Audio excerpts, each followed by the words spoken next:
Hello my dear students, first of all you most welcome on smart study classes. आप सभी को फिर से एक बार स्मार्ट स्टडी क्लासेस में मोस्ट वेलकम है। और आज के इस वीडियो में हम लोग देखने वाले हैं कि क्लास नाइन्थ के साइंस का एक चैप्टर है लॉज ऑफ मोशन। तो इसके बारे में हम लोग स्टडी करेंगे और वन शॉर्ट वीडियो एक ही बार में पूरे चैप्टर का रिवीजन करेंगे और क्वेश्चन प्रैक्टिस करेंगे धड़ाधड़। तो कुछ नहीं करना है आप लोग को, बस हमारे साथ वीडियो में बने रहना है, ध्यान से सुनते चलना है। नोट्स वगैरह बनाने की कोई आवश्यकता नहीं है क्योंकि ये रिवीजन नोट्स है, ये रिवीजन सेशन है। केवल आपको मेरी बात को ध्यान से सुनना है, दिमाग में रखना है और क्वेश्चन को प्रैक्टिस करना है। तो चलिए स्टार्ट करते हैं। सबसे पहले चैप्टर का नाम क्या है? Laws of motion. इंट्रोडक्शन देखिएगा। Motion is a change in position of an object with time. Motion क्या है? मोशन गति क्या है कि चेंज इन पोजीशन, यानी किसी भी वस्तु का, किसी भी सब्सटेंस का चेंज इन पोजीशन यानी उसके पोजीशन में परिवर्तन, उसके स्थिति में परिवर्तन होता है टाइम के रेस्पेक्ट में। टाइम के रेस्पेक्ट में, क्योंकि विदाउट टाइम तो कुछ हो नहीं सकता है। कोई भी वस्तु कहीं भी अपना जगह चेंज कर रहा है तो वो समय के अनुसार चेंज कर रहा है। तो मोशन क्या है? चेंज इन पोजीशन, यानी जिस उस पोजीशन को चेंज कर रहा with time is called motion. To understand motion we must study force. अगर हमको मोशन पढ़ना है तो सबसे पहले हमको क्या समझना होगा? फोर्स समझना होगा, क्योंकि फोर्स ही ऐसा चीज़ है जिसकी वजह से कोई वस्तु अपना पोजीशन चेंज करता है। आपको हम आगे बताएंगे कि क्या होता है फोर्स। और उसके बाद देखिए, force can change a state of motion और एन ऑब्जेक्ट। फोर्स क्या है? फोर्स है कि force can change the state of rest और मोशन ऑफ एन ऑब्जेक्ट। अगर कोई वस्तु रेस्ट में है या मोशन में है, उसको चेंज करना है, उस पोजीशन को चेंज करना है तो क्या करना होगा? फोर्स लगाना होगा। तो अगर मोशन को स्टडी करना है तो सबसे पहले हमको फोर्स पढ़ना होगा कि कैसे हम किसी वस्तु पे फोर्स लगाते हैं, तब जाके वो अपना स्थिति को में परिवर्तन लाता है। तो चलिए आगे देखते हैं फोर्स क्या होता है। Yes, so force is a push और पुल। फोर्स क्या है? फोर्स और कुछ नहीं, पुश और पुल है। कहने का मतलब क्या है कि जो फोर्स है, बल है, किसी भी वस्तु को पुल करना यानी खींचना या फिर धक्का देना। किसी भी वस्तु, आप ध्यान से आप खुद सोचिए कि कोई वस्तु है, बुक है, टेबल पे रखा हुआ है। अगर उसको हमको मोशन में लाना है तो क्या करना होगा? उस पर फोर्स लगाना होगा, तभी जाके वो बुक्स क्या है, ये पोजीशन को चेंज करेगा। तो या तो उसको धक्का देंगे या फिर उसको खींचेंगे, तभी वो पोजीशन को चेंज कर सकता है। Yes, it is called force. किसी भी वस्तु को धक्का देना या फिर पुल करना, पुश करना, इसी को हम लोग फोर्स कहते हैं। फोर्स का जो एसआई यूनिट होता है वो न्यूटन होता है। इफेक्ट ऑफ फोर्स, फोर्स के कारण क्या इफेक्ट होता है? Can make a stationary object move. कहने का मतलब है कि जो ऑब्जेक्ट रेस्ट में होगा, स्टेशनरी में होगा, उसको हम मोशन में ला सकते हैं। Very good. Can stop a moving object. कोई वस्तु अगर मूविंग में है, वो मूव कर रहा है, हम उसको रेस्ट में ला सकते हैं। क्यों? कब? जब हम उस पर फोर्स लगाएंगे। जैसे एग्जांपल हम देते हैं आपको, एक साइकिल है, साइकिल मूव कर रहा है, उसको हम रेस्ट में कब ला सकते हैं? जब उस पर हम ब्रेक लगाएंगे यानी फोर्स लगाएं तो वो साइकिल रेस्ट में आ गए। Can change speed. स्पीड को क्या कर सकता है? चेंज कर सकता है। कैसे? मान लीजिए मैं बाइक चला रहा हूँ, 30 के स्पीड में यूनिफॉर्म में जा रहा हूँ, अचानक से रोज रास्ता खाली मिला, एक्सीलेटर पूरा हुमच दिए, तो क्या हो गया? वो गाड़ी और भी ज़्यादा स्पीड हो गया, यानी उसके स्पीड में परिवर्तन आ गया। Can change direction. Yes, it is correct. हम फोर्स के माध्यम से डायरेक्शन भी चेंज कर सकते हैं। कैसे डायरेक्शन चेंज कर सकते हैं? आप लोग क्रिकेट खेले होंगे, फुटबॉल खेले होंगे। जब आप बॉलर फेंकता है तो जो गति से वो आता है उसके कई गुना गति से हम उसको हिट करते हैं और छक्का उड़ा देते हैं। हो गई चेंज, डायरेक्शन में परिवर्तन हो गई। उधर से इधर आ रही थी, बॉलर से बैट्समैन की ओर आ रही थी, अगर हम हिट गए तो बैट्समैन से ग्राउंड में जाके पब्लिक के बीच में गिर गई, यानी डायरेक्शन में परिवर्तन हो गए। Yes, can change shape. Is it correct? ये भी सही बात है कि फोर्स का क्या इफेक्ट है, तो ये शेप को भी चेंज कर सकता है। नहीं विश्वास हो रहा है तो आप बैलून को लीजिए, उसको फुलाइए और उसको प्रेस कीजिए। वो अगर सर्कुलर में होगा तो वो प्रेस करिएगा तो उसका शेप चेंज हो जाएगा। ये था फोर्स और फोर्स के इफेक्ट। नेक्स्ट हम लोग देखते हैं फोर्स कितने प्रकार के होते हैं। यस, नेक्स्ट फोर्स कितने प्रकार के होते हैं। तो फोर्स हमने क्लास 8 के सिलेबस में पढ़ा था कि कॉन्टैक्ट फोर्स होता है और नॉन कॉन्टैक्ट फोर्स होता है, लेकिन 9th के चैप्टर में दिया हुआ है balanced force and unbalanced force. एक बैलेंस्ड फोर्स होता है और दूसरा अनबैलेंस्ड फोर्स होता है। तो बैलेंस्ड फोर्स क्या होता है? Net force zero, do not change the state of motion, example a book kept on a table। अब ध्यान से, क्योंकि ये शॉर्ट रिवीजन है तो full detail video, full detail आपका ये डेफिनेशन नहीं मिलेगा, बट आपको समझ में सब आएगा। बैलेंस्ड फोर्स क्या होता है? जिसका नेट फोर्स जीरो होता है। जैसे आप एग्जांपल से समझिए कि एक बुक्स है, टेबल पे रखा हुआ है, टेबल पे रखा हुआ है, इस पर कोई फोर्स नहीं लग रहा है, कोई भी फोर्स नहीं लग रहा है। अगर लग भी रहा है तो 5 न्यूटन का फोर्स मान लीजिए इधर से लग रहा है और 5 न्यूटन का फोर्स इधर से लग रहा है। अब दोनों साइड से 5-5 न्यूटन का फोर्स लग रहा है। अब बताइए ये बुक अपना पोजीशन चेंज करेगी या नहीं करेगी? Yes, no. आंसर क्या आएगा? नो, क्योंकि दोनों तरफ से बराबर फोर्स लग रही है। वो बुक का जो नेट फोर्स निकलेगा वो जीरो हो जाएगा। करेक्ट बात है। ये do not change their state of motion, वो अपना मोशन जो स्टेट में है वो वैसी स्टेट में रहेगा, अपना डायरेक्शन को, अपना पोजीशन को चेंज नहीं करेगा जब तक हम उसको एक्सटर्नल फोर्स एक साइड से ना लगाएं। अगर इधर 6 न्यूटन लगा दिए, इधर 5 न्यूटन लगा दिए तो मूव इधर कर जाएगा, तो ये बैलेंस्ड फोर्स नहीं कहलाएगा। बैलेंस्ड फोर्स वही कहलाता है जिसका नेट फोर्स जीरो निकलता है और वो अपना पोजीशन चेंज नहीं करता है। सेम उसी तरीके से है अनबैलेंस्ड फोर्स। अनबैलेंस्ड फोर्स जो है नेट फोर्स जीरो नहीं होता। आपको समझ में आता? बैलेंस यानी बैलेंस करके चलना है, अनबैलेंस यानी वो लड़खड़ाएगा, लड़खड़ाएगा यानी एक तरफ ज़्यादा फोर्स एक तरफ कम फोर्स। पता चल रहा है? Very good. Change the state of motion, kicking a football change करेगा वो अपने स्टेट ऑफ मोशन पे। Very good. कैसे? मान लीजिए हम एक फुटबॉल रखा हुआ ग्राउंड पे, उसको जाके हम क्या कर दिए? किक कर दिए तो फोर्स लगा दिए। अब एक साइड से हम इसको फोर्स लगाएं 10 न्यूटन का और अगले साइड से कोई फोर्स नहीं लगा, जीरो लगा है, तो ये एक तरफा हो गया, तो ये अनबैलेंस्ड फोर्स कहलाएगा और इसका पोजीशन में स्टेट में परिवर्तन आएगा। लेकिन बैलेंस्ड फोर्स में ऐसा कुछ नहीं है।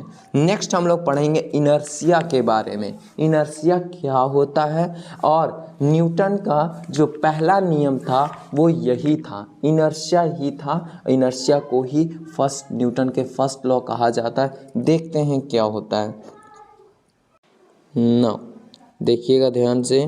यस, इनर्शिया क्या होता है? न्यूटन का फर्स्ट लॉ भी यही है, first law. Is it clear?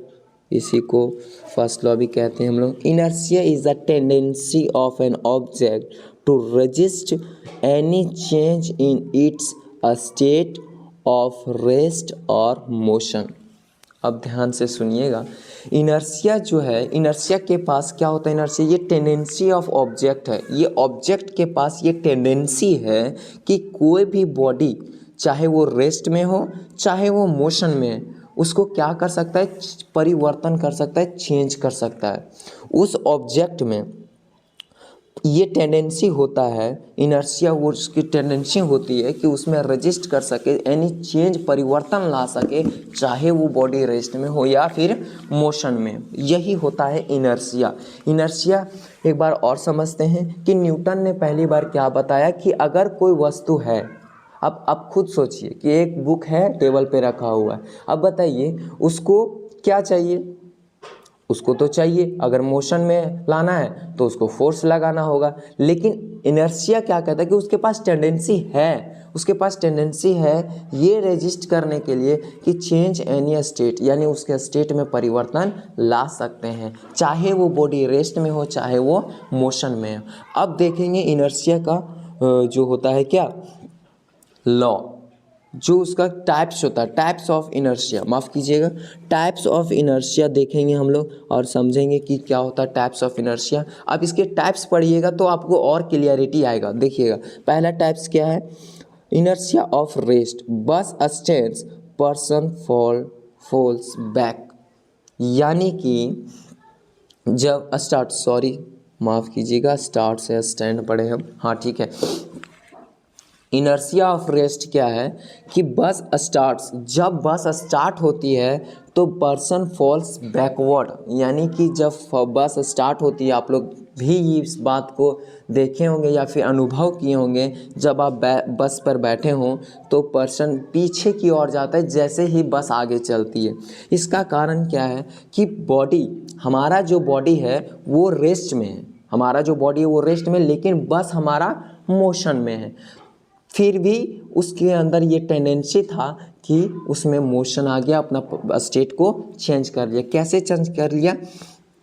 कभी भी देखिएगा, आप बैठिएगा तो लोअर पार्ट, बॉडी का जो लोअर पार्ट होता है, ये जो लोअर पार्ट होता है ये चेंज नहीं होता है, ये बैक नहीं जाता है। जाता क्या है, हमारा अपर बॉडी का पार्ट्स पीछे चला जाता है, या फिर अपर पार्ट हमारा बैकवर्ड की ओर जाता है, ये वहीं के वहीं। क्यों? क्योंकि ये जो मोशन में है, बस हमारा जो मोशन में है उसके कांटेक्ट में है। लोअर पार्ट किस में है? कांटेक्ट में है। कांटेक्ट में है तो ये फ्रिक्शन में है, फ्रिक्शन में है, दैट मीन्स ये चिपका हुआ है, ये इसमें परिवर्तन नहीं आएगा। हमारा लोअर बॉडी जो है, जो फ्री में है, वो फ्लेक्सिबल हमारा बॉडी है, उसको बैकवर्ड की ओर धक्का दे देता है।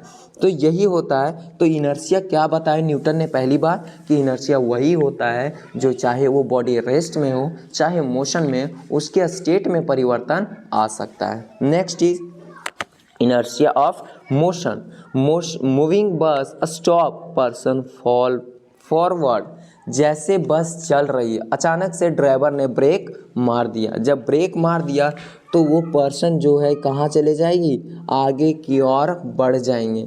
तो वो फिर से वही नियम है, वही रूल है कि इसका जो लोअर पार्ट, बॉडी का जो लोअर पार्ट है वो कांटेक्ट में है, फ्रिक्शन में है, दैट्स वाई वो आगे ना आके जो अपर बॉडी हमारा मूविंग में था, फ्लेक्सिबल है, वो फॉरवर्ड की ओर आ जाती है। तो इनर्शिया ऑफ मोशन का भी एग्जांपल हो गया कि चाहे बॉडी रेस्ट में हो चाहे बॉडी मोशन में हो, वो अपना इनर्शिया चेंज कर सकता है। Yes, direction, inertia of direction. Car takes turn, passenger land outward. कहने का मतलब क्या है कि आप कभी भी कार में बैठे होंगे, जब टर्निंग आता है तो टर्निंग में हम क्या करते हैं? एक साइड झुक जाते हैं। जिधर से कार, मान लीजिए इधर से टर्निंग जा रही है, अगर हम इस कार में बैठे हुए हैं तो ये कार में पैसेंजर जो है, जो इस साइड से वो क्या होगा? बढ़ जाएगी, इस साइड में उसका पोजीशन चेंज होने लगे। क्यों? क्योंकि ये जो फोर्स है, इस कार की जो फोर्स है वो सारा फोर्स आउटवर्ड डायरेक्शन में लग रही, क्योंकि यहाँ पे हमारा जो टर्निंग है उसमें गाड़ी मूव कर रही। तो यहाँ पर भी फिर वही है कि जो लोअर पार्ट हमारा कांटेक्ट में है, अपर पार्ट हमारा फ्री मूविंग में है, तो वो आसानी से अपना अपर बॉडी को फॉरवर्ड साइड आउटसाइड की ओर वो पुश कर देता है। तो बस यही था इनर्शिया के टाइप्स, कुछ नहीं। पहले नियम यही बताया न्यूटन ने कि चाहे वो बॉडी रेस्ट में हो चाहे बॉडी वो मोशन में हो, उसके पास इतना टेंडेंसी होता है कि वो अपने स्टेट को चेंज कर सकता है। ये तीन तरीके से हो सकता है, या फिर बॉडी रेस्ट में हो फिर भी वो पोजीशन चेंज करेगा, स्टेट चेंज करेगा, मोशन में हो फिर भी चेंज करेगा, वो डायरेक्शन को भी चेंज कर सकता है। मास एंड इनर्शिया, इसके बारे में थोड़ा सा समझते हैं मास और इनर्शिया के। Mass is the measure of inertia. Mass जो है वो इनर्शिया को मेज़र करता है। Mass is the measure of inertia, यानी मास जो है वो क्या करता है? इनर्शिया को मेज़र करता है। कैसे मेज़र करता है आप समझिएगा। अगर मास ज़्यादा है, अगर मास ज़्यादा है तो इनर्शिया भी ज़्यादा होगा। कैसे होगा? Greater the mass greater the inertia, लिखा हुआ भी है सेकेंड पॉइंट में। Heavy object are difficult to move और स्टॉप। अब ये बात आपको बहुत ही बेहतरीन एग्जाम्पल के साथ समझाएंगे, ध्यान से सुनिएगा। क्या कह रहा है कि मास जो है वो मेज़र करता है इनर्शिया को। कैसे मेज़र करता है आप खुद बताइए। अगर दो ट्रक हैं हमारे पास, दोनों का जो मास है वो सेम है, दोनों के मास क्या है? वो सेम है। अब वो दोनों अगर आपस में टकराएंगे तो क्या होगा? उसके जो चेंज होगा वो इक्वल जाएगी। हाँ, स्पीड में परिवर्तन आया तो आगे पीछे हो सकता है। अगर same speed same mass same volume, उसका जो ऑक्यूपाइड वॉल्यूम है वो सेम है, तो वो आपस में जाके केवल चिपक के कुछ दूरी में जाएंगे, तो जितना भी डिस्टेंस वो बैकवर्ड होंगे वो सेम होंगे। लेकिन अगर एक साइकिल और एक ट्रक में अगर कॉम्बिनेशन हो, अगर टक्कर हो, तो बताइए साइकिल वाले का क्या हाल होगा, है ना। तो अगर साइकिल वाला और ट्रक वाला दोनों आपस में टक्कर खाए, तो साइकिल वाला का जो इनर्शिया ऑफ होगा, उसका जो इनर्शिया वो बढ़ जाएगा। क्यों?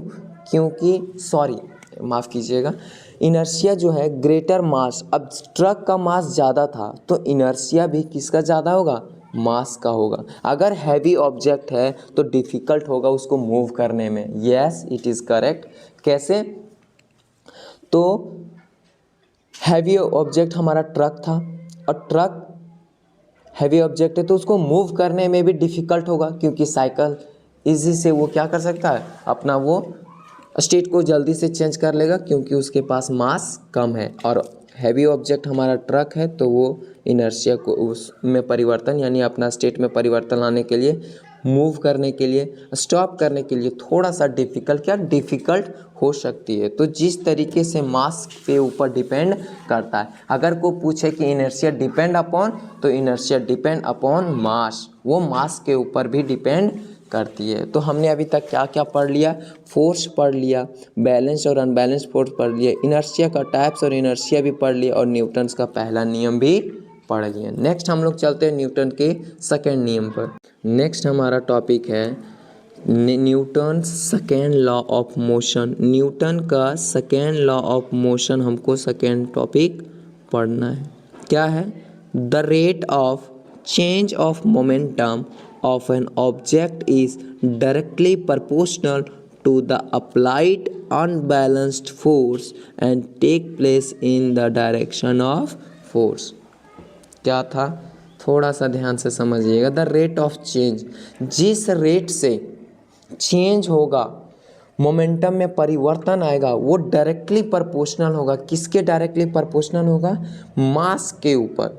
जो अप्लाइड फोर्स है, अनबैलेंस्ड फोर्स है, उसके ऊपर डायरेक्टली प्रोपोर्शनल होगा in the direction of force. अगर फोर्स के डायरेक्शन में लगेगा तो ही ऐसा होगा। कहने का मतलब ध्यान से सुनिएगा कि अगर हमें किसी ऑब्जेक्ट को क्या करना है, मोशन में लाना है, तो फोर्स लगाना होगा। बहुत बढ़िया, फोर्स लगाना, हमने फोर्स लगाया बराबर। ये फोर्स को कैलकुलेट करने के लिए क्या करना पड़ेगा?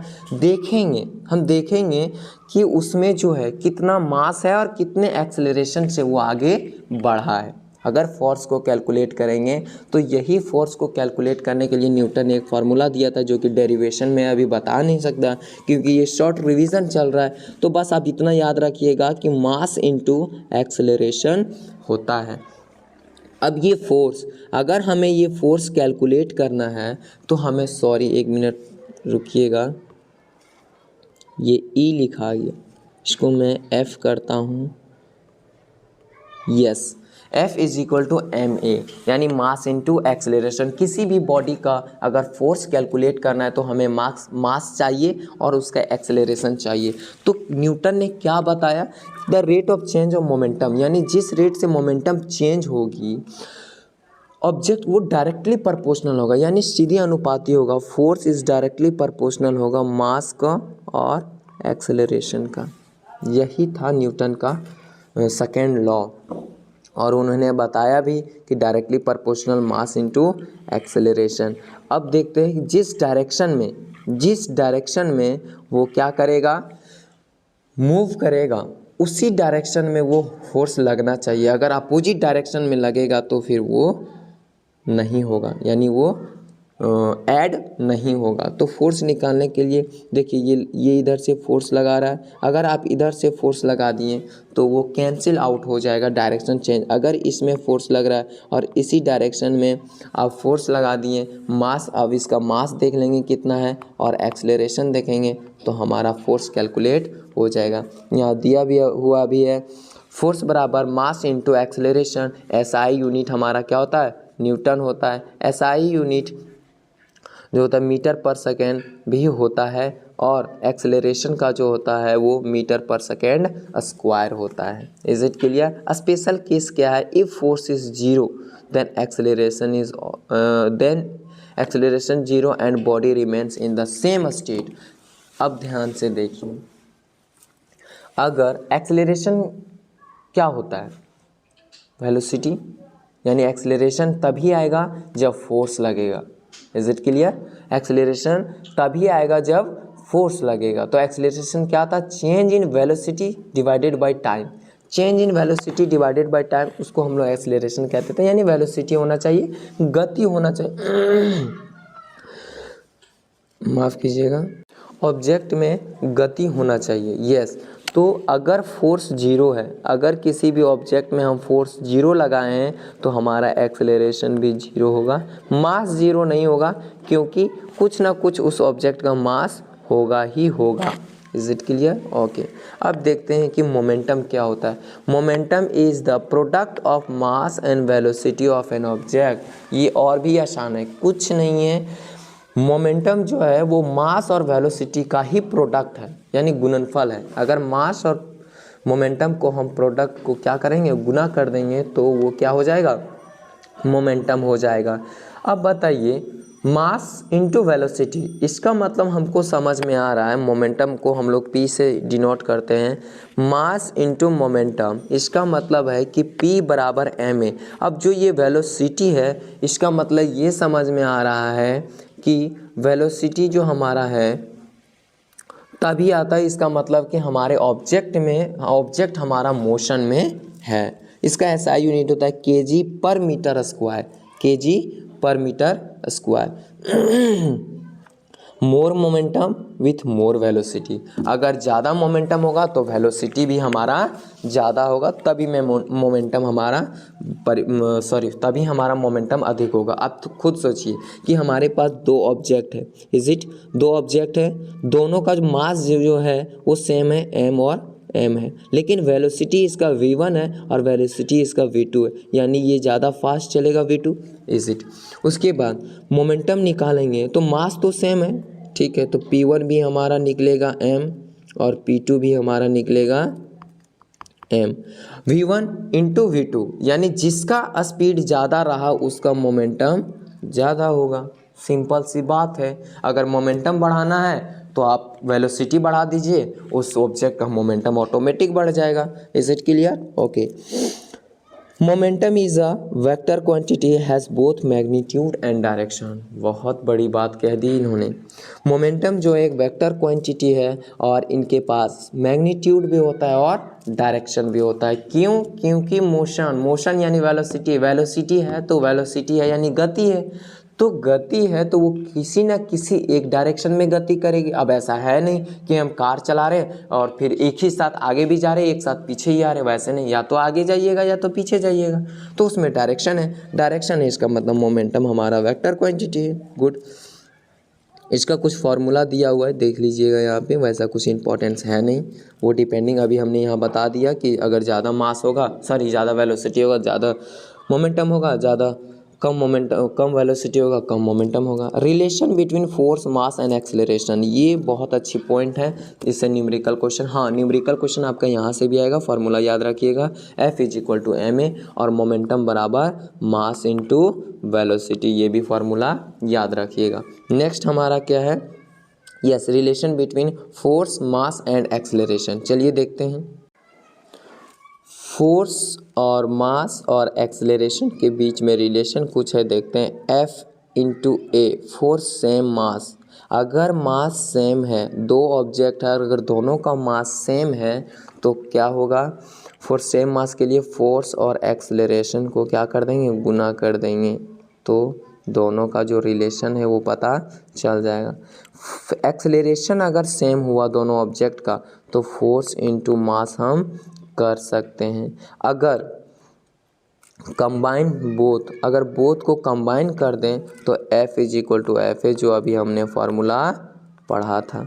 Is it? एग्जाम्पल है कि if a force of 20 newton produce an acceleration 5 metre पर second square in a object, calculate mass of the object.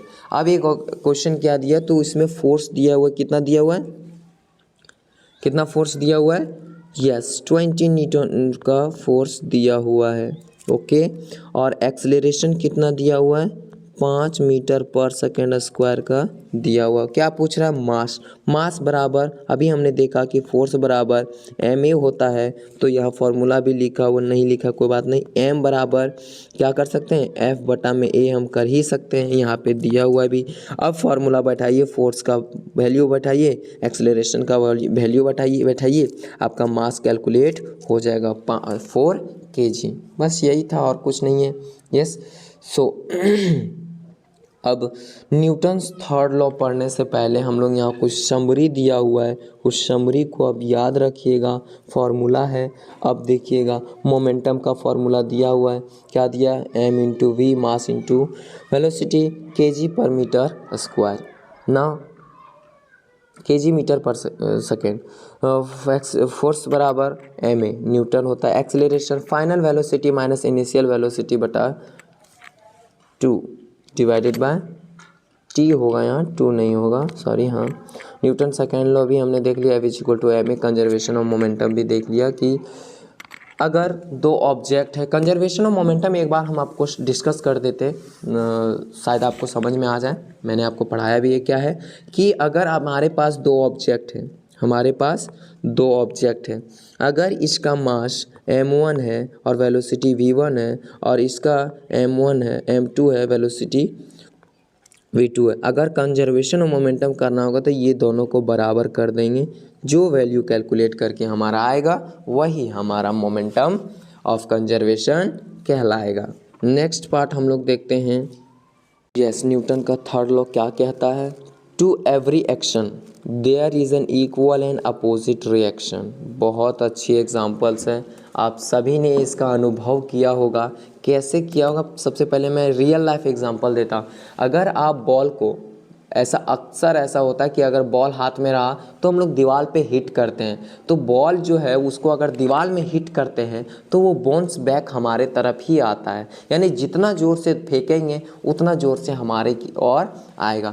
वही होता है action is oppose action, every action has equal and opposite reaction, यानी जितना ज़ोर से हम हिट करेंगे उतना ज़ोर से हमको वो हिट बैक करेगा। एग्जाम्पल दिया हुआ गन एंड बुलेट। अगर आप देखे होंगे गन और बुलेट को, कभी चलाए नहीं होंगे वो तो अलग बात है, लेकिन देखे ज़रूर होंगे मूवी वगैरह में कैसे चलता है। तो जब गन को हम लोग शूट करते हैं तो जो उससे गन जो बुलेट निकलता है वो जितने तेज़ से वो निकलता है उतने तेज़ ही वो गन पे भी झटका देता है।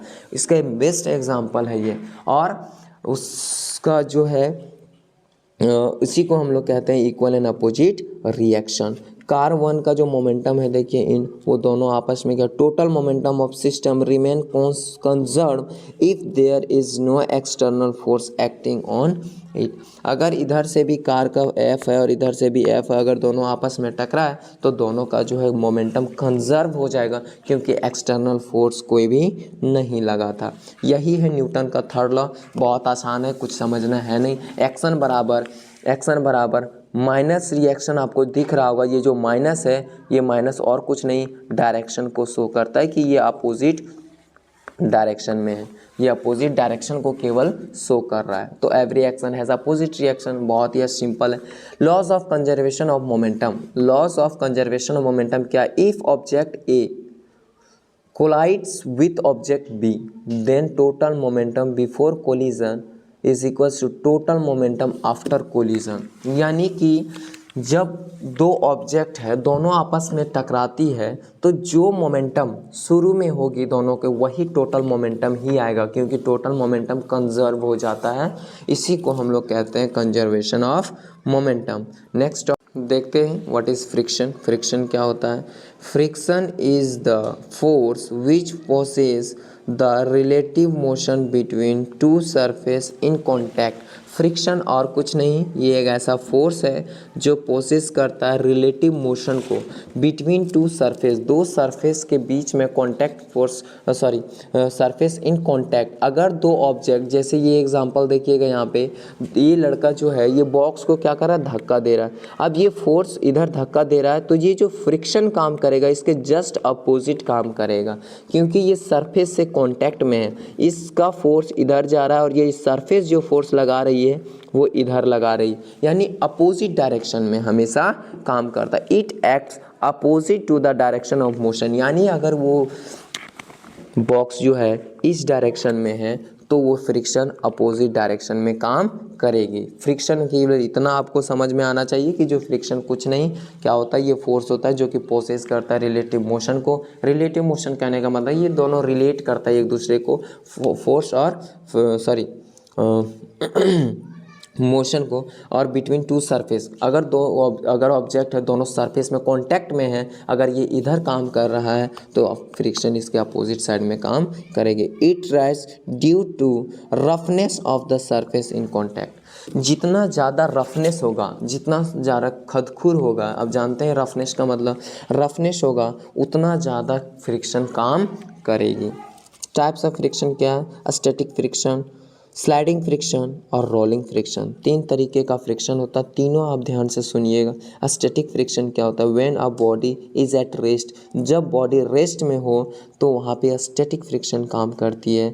जहाँ बॉडी काइनेटिक एनर्जी हो, काइनेटिक फ्रिक्शन हो। When a body slide over the surface, जब एक बॉडी दूसरे बॉडी के ऊपर स्लाइड करती है तो वो स्लाइडिंग फ्रिक्शन कहलाती है। और when a body roll over a surface, अगर एक बॉडी रोल कर रहा है, घूम रहा है, जैसे गाड़ी के पहिया आप लोग देखे होंगे, चक्का रोड पे कैसे रोल करती हैं, तो ये एग्जांपल हो गया रोलिंग फ्रिक्शन का। आप बहुत अच्छे से समझ गए होंगे। नेक्स्ट पॉइंट हमारा है factor affecting friction.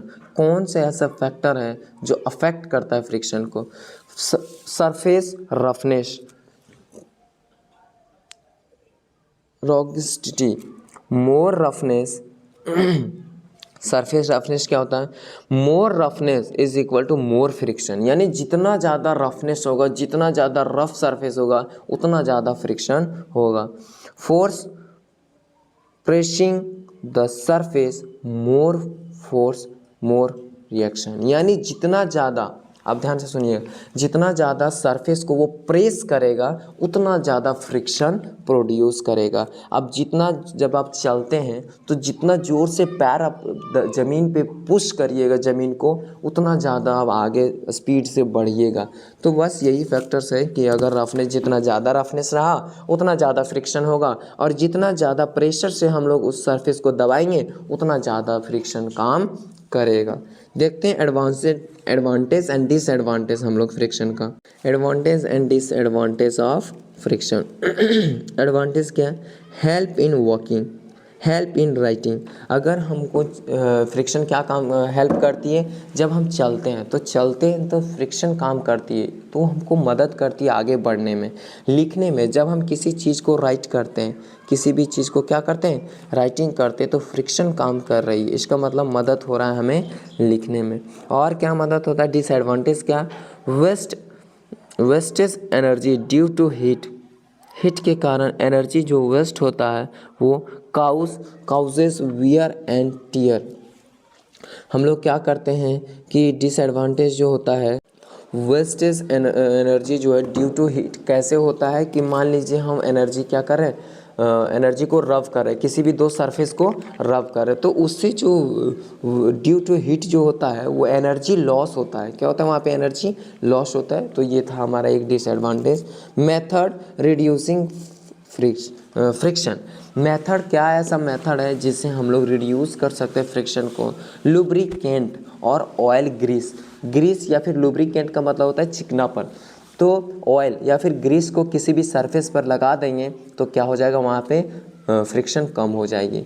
Smoothing, sending of surface using ball brushing, यानी बॉल ब्रशिंग को अगर यूज़ करेंगे, रब करेंगे, सरफेस को स्लाइडिंग करेंगे और पूरी चिकनी सरफेस कर देंगे तो वहाँ पे भी हमारा फ्रिक्शन क्या हो जाएगी, कम हो जाएगी। Sometimes a layer of air और cushion of air can be use to reduce friction. कुछ ऐसे होते हैं लेयर जो होते हैं एयर के, उससे हम लोग क्या करते हैं, समटाइम्स लेयर यूज़ करते हैं फ्रिक्शन को कम करने के लिए। आप कैरम बोर्ड खेले होंगे, उसमें हम लोग पाउडर डालते हैं ताकि उसमें जो फ्रिक्शन हो वो क्या हो, कम हो और स्मूथली वो जो होता है, क्या बोलते हैं उसको, गोटी जो होता है उसमें वो फ्रिक्शन आराम से क्या कर सकता है, मूव कर सकता है।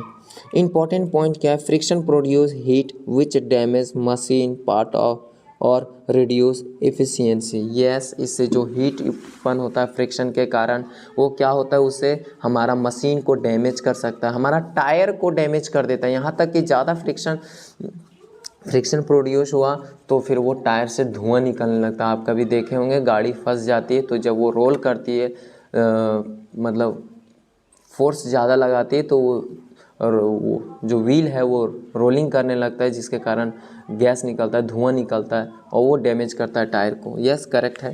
Friction always acts opposite to the direction of motion. ये भी बात हमने पहले ही आपको बता दिया कि मोशन जो है, फ्रिक्शन जो है वो मोशन के अपोजिट डायरेक्शन में काम करती है। अगर आप फोर्स इधर लगा रहे तो उसका फ्रिक्शन अपोजिट डायरेक्शन में काम करेगी।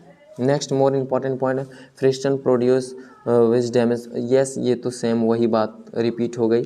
तो चलिए नेक्स्ट पार्ट हम लोग देखते हैं लॉज ऑफ मोशन का क्या है। नेक्स्ट हमारा है इक्विलिब्रियम। नेक्स्ट हमारा क्या है, इक्विलिब्रियम। इक्विलिब्रियम क्या है, a state of an object in which the net force acting on it is zero. Balanced four object is net equilibrium. हमने अभी आपको बैलेंस्ड फोर पढ़ाया था। फिर देख लेते हैं पॉइंट एक और क्या है, ऑब्जेक्ट एट रेस्ट और in uniform motion can be in equilibrium. Equilibrium कुछ नहीं है, जिस तरीके से आप बैलेंस्ड फोर्स को समझें उसी तरीके से आपको इक्विलिब्रियम को समझना है और कुछ एक्स्ट्रा नॉलेज नहीं देना। यानी कि मान लीजिए ये बैलेंस्ड फोर्स मशीन है, इसमें अगर हम इधर 4 न्यूटन का लगाएं, इधर भी 4 न्यूटन लगाएं तो बैलेंस्ड फोर्स आया। क्या बैलेंस्ड फोर्स आया, क्या आया कि ये मेज़र करेगा कि 4 न्यूटन इधर भी है, 4 न्यूटन इधर है, यानी बैलेंस्ड हो गया दोनों। बैलेंस्ड फोर्स को ही हम लोग एक तरह से इक्विलिब्रियम भी कह सकते हैं। और क्या करता है, नेट एक्टिंग फोर्स जो होता है वो जीरो होता है। आप याद रखिएगा क्या होता है, जीरो होता है। और ये क्या है, अगर वो रेस्ट में है या फिर यूनिफॉर्म में है तब भी वो इक्विलिब्रियम के ही कैटेगरी में आएगा। कंडीशन फॉर इक्विलिब्रियम क्या है, नेट फोर्स जीरो होना चाहिए और लीनियर मोशन होना चाहिए, यानी यूनिफॉर्म मोशन होना चाहिए। नेट टॉर्क जो होगा वो रेशनल मोशन होना चाहिए, नो रेशनल मोशन होना चाहिए, नो लीनियर मोशन होना चाहिए। यानी नेट फोर्स जीरो आना चाहिए, नेट टॉर्क भी हमारा जीरो आना चाहिए। Net force zero, net torque zero, non rational path. यहाँ पे देखिएगा कुछ एग्जांपल्स दिया हुआ है, क्या है यहाँ पे 2 kg का है और 4 kg का है, यानी 2 kg है और 4 kg और 8 न्यूटन और 4 न्यूटन, यानी कि इक्वल टॉर्क, रेशनल इक्विलिब्रियम आ गया यहाँ पे। तो इसमें क्या है कि 4 kg, 4 4 8 हो गया इधर और 4 2 10 हो गया, यानी ये हमारा जो टॉर्क है, जो नेट फोर्स है वो इधर ज़्यादा हो गया, इसीलिए ये इक्वल टॉर्क यानी रेशनल इक्विलिब्रियम हो गया। तो ये एक बैलेंस्ड इक्विलिब्रियम का एग्जांपल नहीं होगा। नेक्स्ट हम लोग देखते हैं आगे, types of equilibrium, stable equilibrium, unstable equilibrium, neutral, indifferent equilibrium. Object returns to equilibrium after getting sliding displace from it. Stable क्या होता है कि मान लीजिए ये देखिए सरफेस इसका, ये यहाँ से गया, यहाँ गया, यहाँ गया, ऐसे ऐसे मूव किया और वो आपस में फिर लास्ट में आके अपना स्टेबल हो गया, ये हमारा स्टेबल इक्विलिब्रियम होता है। नेक्स्ट हमारे अनस्टेबल की क्या है कि मान लीजिए इधर सरफेस थोड़ा झुका हुआ, इधर सरफेस ज़्यादा है, तो ये ऐसे ऐसे जाएगा तो, लेकिन ये यहाँ रुक के ना रुक के ये अनस्टेबल इधर जाने का कोशिश करेगा क्योंकि इधर ज़्यादा स्लाइडिंग है। ये अनस्टेबल का एग्जांपल हो गया। नेक्स्ट क्या है, न्यूट्रल इनडिफरेंट इक्विलिब्रियम क्या है, object remain in new position when displaced, यानी कि ये एक सरफेस है, यहाँ से इसको डिस्प्लेस किए, ये यहाँ से डिस्प्लेस करने के बाद ये यहाँ जाके रुक गया, यानी ये न्यूट्रल हो गया। इसका भी ये एक एग्जांपल हो गया इक्विलिब्रियम का। तो 3 टाइप्स का इक्विलिब्रियम था, यही आपको समझाना चाहते थे हम। चलिए आगे, लास्ट टॉपिक है हमारा लॉज ऑफ मोशन का। सर्कुलर मोशन क्या होता है, सेंट्रीपिटल फोर्स क्या होता है और सेंट्रीफ्यूगल फोर्स क्या होता है। एग्जांपल है कुछ और कुछ इंपॉर्टेंट पॉइंट है। चलिए देखते हैं circular motion. What is circular motion? Circular motion is the motion of an object along a circumference of a circle, यानी कि सर्कुलर मोशन वैसा मोशन है जहाँ पे क्या होती है, सर्कुलर कोई भी ऑब्जेक्ट सर्कुलर मोशन करती है, सर्कुलर पाथ में मोशन करती है, उसको सर्कुलर मोशन कहते हैं। A body in circular motion has constantly changing direction. Is it correct? ये बात तो सही है कि कोई भी बॉडी अगर सर्कुलर मोशन कर रही है तो वो क्या करती है, अपना जो है डायरेक्शन हर वक्त कॉन्स्टेंटली हर वक्त वो अपना डायरेक्शन को चेंज करती है। ये भी बात सही है कि कोई भी बॉडी अगर सर्कुलर मोशन में मूव कर रही है तो वो अपना डायरेक्शन को कॉन्स्टेंटली क्या करेगी, चेंज करेगी। Velocity is changing the constant speed. Velocity जो है उसका भी जो है चेंजिंग, वो बाहर जगह पे अपना वेलोसिटी को क्या करेगी, चेंज इन कॉन्स्टेंट स्पीड, यानी वेलोसिटी एक कांस्टेंट में रह सकती है। Yes it is correct, but direction हमारा चेंज होगी। What is centrifugal force and centripetal force and centrifugal force? आप समझिएगा ध्यान से। कुछ नहीं, आप कभी भी एग्जांपल किए होंगे कि धागे में पत्थर वगैरह ईटा वगैरह बांध के और आपने चारों ओर उसको हाथ से घुमाया हो, तो वो क्या है, centripetal force is a force that keeps the body moving in a circular path. ये जो है फोर्स ऐसा फोर्स है कि कहाँ काम करता है, तो ये हमेशा सेंट्रीफ्यूगल हो या फिर सेंट्रीपिटल हो, ये हमेशा कहाँ काम करती है, ये सर्कुलर मोशन में काम करती है। तो सेंट्रीपिटल फोर्स जो है direction towards centre of circle, इसका काम है कि अगर हम किसी भी ऑब्जेक्ट को घुमा रहे हैं तो इधर की ओर जो डायरेक्शन लगती है, सेंटर की ओर जो डायरेक्शन लगती है उस धागे में, उसको हम लोग सेंट्रीपिटल फोर्स बोलते हैं। और वैसा force which act in the direction away from the centre. अब जो ये सेंटर के अवे, ये देखो आप ध्यान से देखिएगा, यहाँ दो फोर्स काम करती है, ये बाहर भी जाना चाहती है और ये अंदर भी आना चाहती है। तो धागे के कारण ये अंदर फोर्स लगता है और ये जो स्टोन होता है या फिर जो भी ऑब्जेक्ट होता है वो बाहर खींचना चाहता है, लेकिन ये दोनों का जो है फोर्स जो है वो बैलेंस होने के कारण ये गोल गोल गोल गोल अपने ही जगह पे घूमते रहती है। तो ये दोनों का फोर्स यहाँ दिया हुआ भी है, सेंट्रीपिटल टूवर्ड सेंटर लगता है और ये सेंटर के अपोजिट डायरेक्शन में जाती है। कुछ एग्जांपल्स हैं, एग्जांपल ऑफ सर्कुलर मोशन क्या है, a satellite orbiting earth. Satellite जो है वो अर्थ को ऑर्बिट करती है, घूमती है, तो वो भी हमारा एक सर्कुलर मोशन का ही एग्जांपल हो गया। A car turning in a circular path, जब एक कार टर्निंग करती है सर्कुलर पाथ में तो यहाँ भी हमारा सेंट्रीपिटल और सेंट्रीफ्यूगल का फोर्स काम करती है। कैसे काम करती है, जब ये कार मूव करती है तो ये बाहर की ओर जाना चाहती है, लेकिन इसका जो फोर्स है, इसका जो मासेस है, वो फ्रिक्शन है, उसको यहीं दबा के रखना चाहती है। इसका टेंडेंसी है बाहर जाने का, लेकिन ये जा नहीं पाती। यही अगर स्पीड इसकी ज़्यादा हो जाएगी, इसकी मास से इसका सेंट्रीफ्यूगल फोर्स ज़्यादा हो जाएगी तो ये गाड़ी पलटी खा सकती है। अब मूविंग फैन, एक फ़ैन जो मूव कर रही है वो भी एक सर्कुलर पाथ ही है। कुछ इंपॉर्टेंट पॉइंट देख लेते हैं। Centripetal force is required for an object is to move in a circular path. A centripetal force is required to move in a circular path, यानी कि सेंट्रीपिटल फोर्स ये required करती है, ये परमिशन देती है कि कोई भी ऑब्जेक्ट क्या करेगी, सर्कुलर मोशन में घूम सकते हैं। In absence of centripetal force an object will fly fly off tendency to its circular path. अगर वहाँ पे सेंट्रीपिटल फोर्स काम नहीं करेगी तो वो क्या टेंडेंसी हो जाएगी कि वो अपने अक्ष से, अपने पाथ से वो भटक सकती है, बाहर जा सकती है। तो बस यही था लॉज ऑफ मोशन का एक छोटा सा ओवरव्यू, रिवीजन बोल सकते हैं हम। पूरे डिटेल्स में आपको वीडियो नहीं है, बट कि पूरे हर एक टॉपिक को अच्छे तरीके से हम अपने शब्दों से आपको समझाने का कोशिश किया है। आप पूरे वीडियो को देखिएगा। जस्ट इसके बाद ही एक लॉस ऑफ मोशन का क्वेश्चन प्रैक्टिस सेशन आएगा। क्वेश्चन प्रैक्टिस करेंगे, ऑब्जेक्टिव क्वेश्चन देखेंगे कैसे एग्जाम्स में पूछे जाते हैं। तो चलिए आज के लिए इतना ही। Good bye, thank you, thanks a lot. आप इस वीडियो को पूरा देखें। Thanks, have a nice day, bye bye.